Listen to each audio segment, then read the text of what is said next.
Alhamdulillah, pada kesempatan malam ini kita masih diberikan kesehatan oleh Allah untuk bisa duduk di tempat ini untuk ngaji bareng, yang kemudian nanti kita lanjut dengan sholawat. Tetapi sebelumnya seperti biasa akan kita awali dengan kajian hadis yang kebetulan pada kesempatan malam ini hadis yang akan saya sampaikan adalah tentang keutamaan dari surat Al-Falaq dan surat An-Nas. Dikatakan dalam hadis yang diriwayatkan oleh Imam Muslim, alam tara ayatin unzilat hadhil lailatah lam yura mithluhunna faqat lam yura mithluhunna qattu. Tidakkah kau melihat ayat-ayat yang diturunkan malam ini yang tidak ada perumpamaannya sama sekali? Qul a'udzu birabbil falaq wa qul a'udzu birabbin nas, yaitu surat Al-Falaq dan surat An-Nas. Jadi hadis ini menjelaskan kepada kita tentang salah satu keutamaan dari surat Al-Falaq dan surat An-Nas. Jadi gak ada perumpamaan dari dua surat ini, yaitu Al-Falaq dan surat An-Nas. Bahkan dalam hadis yang lain dikatakan kana Rasulullah sallallahu alaihi wasallam, bahwa baginda Nabi sallallahu alaihi wasallam itu yata'awwadzu minal janni, minta perlindungan dari jin, wa ainil insani, juga minta perlindungan dari mata manusia, hatta nuzilat al-mu'awwidhatani, sampai turun surat al-mu'awwidhatain. Al-mu'awwidhatain ini artinya dua surat meminta perlindungan. Jadi dua qul a'udzu, ya, a'udzu itu kan aku berlindung, makanya dikatakan sebagai mu'awwidhatain, dua surat perlindungan. Apa saja itu? Yaitu surat Al-Falaq dan surat An-Nas.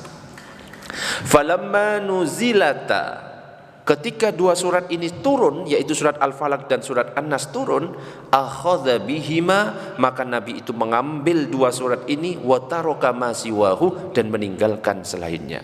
Artinya apa? Ketika turun dua surat perlindungan, maka Nabi membaca dua surat perlindungan ini ketika memang ingin berhajat untuk minta perlindungan dari jin ataupun dari matanya manusia. Dari jin misalkan, ya biar kita aman dari jin, dari godaan setan dan lain sebagainya, baca surat An-Nas. Makanya Imam Ghazali itu dalam kitab Bidayatul Hidayah menganjurkan sebelum sholat diawali dengan surat An-Nas dulu.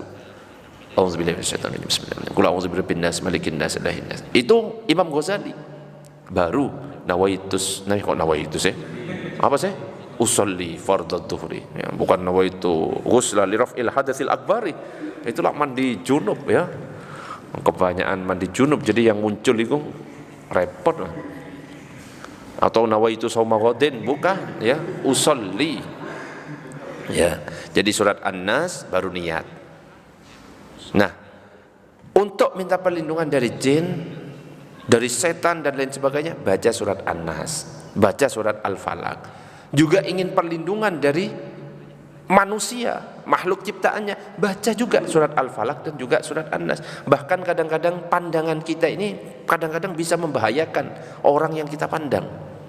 Padahal pandangan kita ini pandangan senang sekali. Saya senang melihat misalnya Rafiq, senang sekali. Enak. Bukan, senang ya. Senang sekali, saking senangnya akhirnya sakit. Makanya pernah saya jelaskan dulu, pernah kan, namanya itu penyakit ain. Juga sebaliknya, jijik sekali lihat Fikri misalnya, ya, jijik kan seorang ini, sakit, bisa saja tiba-tiba sakit, nggak tahu sebabnya itu gimana, ya tiba-tiba seperti itu. Makanya untuk berlindung dari itu semuanya, membaca surat Al-Falaq dan surat An-Nas. Ya dilengkapi ketika mau tidur, Al-Ikhlas, Al-Falaq, An-Nas 3 kali. Insya Allah dilindungi oleh Allah dari godaan setan, dari gangguan jin, dari sihir, terus dari orang-orang yang dengki kepada kita, Ya, gitulah ya. Oke, itu yang bisa saya sampaikan. Demikian, assalamualaikum warahmatullahi wabarakatuh.